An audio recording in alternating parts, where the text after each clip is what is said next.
Right now, as of this very second, Supermicro, ticker symbol SMCI, is trading at exactly $32.67.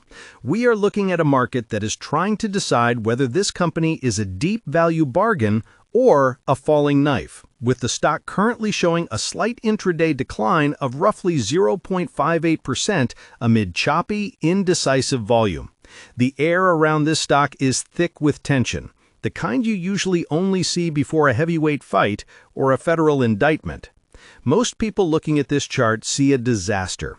They see a stock that has lost a staggering amount of value from its highs, a company plagued by auditor resignations, delayed filings, and the looming threat of a Nasdaq delisting. The expectation, the narrative you will hear if you scroll through X or read the panic-induced headlines, is that Supermicro is uninvestable, a toxic asset that has lost the trust of Wall Street. The general consensus is that once the trust is gone, the equity goes to zero, or at least drifts into the obscurity of the pink sheets. But here is the reality that almost no one is talking about, and it is the contrarian angle you need to understand before you make a single move. The market is mispricing the physicality of Supermicro's problems.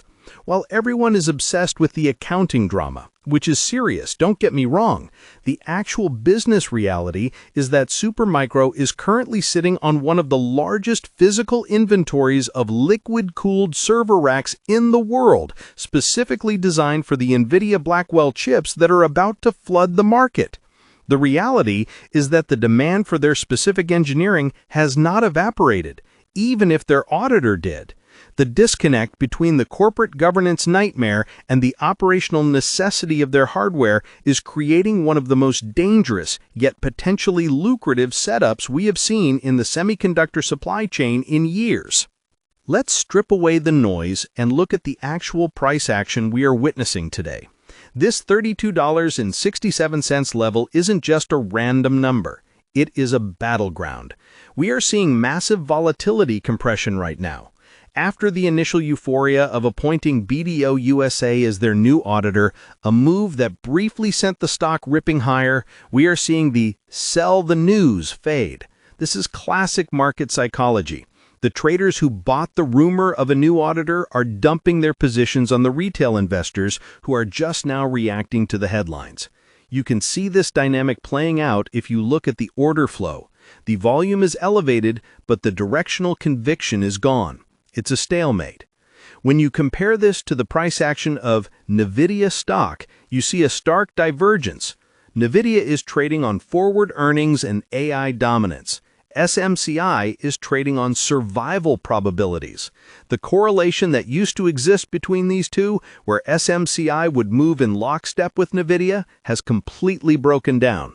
Now, SMCI moves on news about compliance plans and 10K filings, not on the demand for H100 chips. This decoupling is where the opportunity and the danger lie. Let's talk about the elephant in the room, the auditor. When Ernst & Young resigned, they didn't just leave. They left with a letter that was essentially a corporate grenade, stating they were unwilling to be associated with the financial statements. That is the kind of language that usually ends a company. It's the red flag to end all red flags. However, the expectation was that SMCI would fail to find a reputable replacement in time to satisfy Nasdaq. The reality is that they brought in BDO USA, a top-tier global firm. This changes the calculus. It signals that the books, while perhaps messy or requiring restatement, were not so radioactive that a major firm refused to touch them. This singular event has shifted the probability of a delisting from imminent to possible but manageable. But why is the stock stuck at $32 instead of racing back to $50? Because the market hates uncertainty more than bad news. Until that 10K is actually filed, institutions, the big money managers running Fidelity wealth management accounts or pension funds, cannot touch this stock. They have compliance mandates. They cannot buy a company that is delinquent in its filings. This creates a mechanical ceiling on the stock price.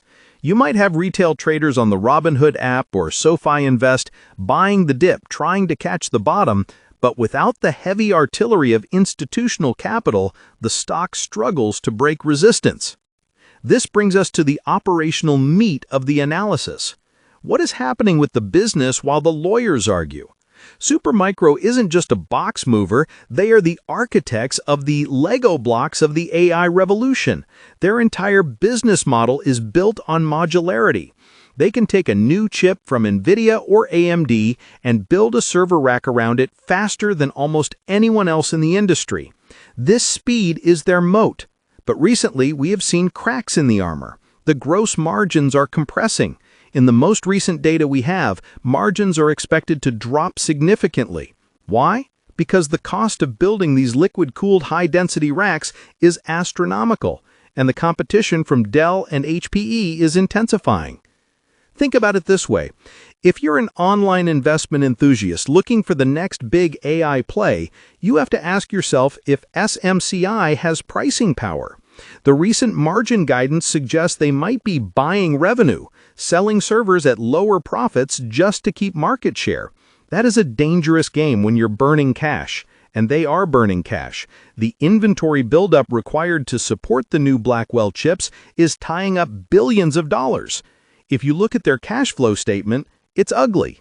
Operating cash flow has turned negative in recent quarters because they are spending so much to buy components. This is a classic growth at all costs problem clashing with a governance crisis. Usually you can survive one. Surviving both at the same time is the challenge. Let's pause for a second. I want to hear from you. Comment below with your honest take. Do you think the appointment of BDO is a legitimate fix, or is it just a band-aid on a much deeper accounting wound? And if you are holding shares, what is your average cost basis? I'm seeing people in the comments of other videos saying they're stuck at $80 and others who got in at $20. Let me know where you stand. Now, let's look at the broader market context. We are in an environment where interactive brokers and other platforms are seeing record short interest in names like this. The cost to borrow SMCI shares has spiked repeatedly, indicating that short sellers are willing to pay a premium to bet against this company.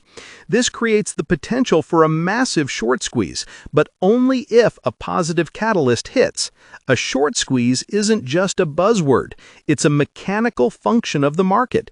If SMCI announces tomorrow that the 10K is filed and clean, the rush of short sellers trying to cover their positions could send this stock vertical, moving 30 or 40% in a single session. We saw a glimpse of this volatility when the BDO news dropped. However, we also have to talk about the passive money. Think about the Schwab Intelligent portfolios or the massive ETFs managed by Fidelity Investments. These funds hold SMCI because it is in the S&P 500 for now and the Nasdaq 100. If SMCI gets delisted, these funds must sell. They have no choice. It's not an emotional decision. It's an algorithmic one. This forced selling would be catastrophic for the share price, likely pushing it down into the teens.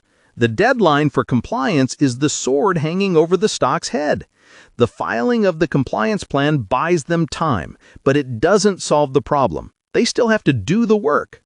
Comparing this to Tesla stock during its most volatile periods is instructive. Remember when everyone thought Tesla was going bankrupt? The short sellers were piling in, the headlines were vicious, but the underlying product demand was real. SMCI has the product demand. AI data centers are being built as fast as the power grid can support them.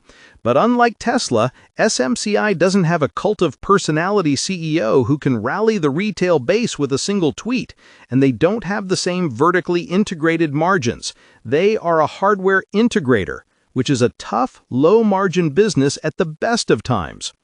You also have to consider the role of platforms like Robinhood Crypto and the general speculative fervor in the market.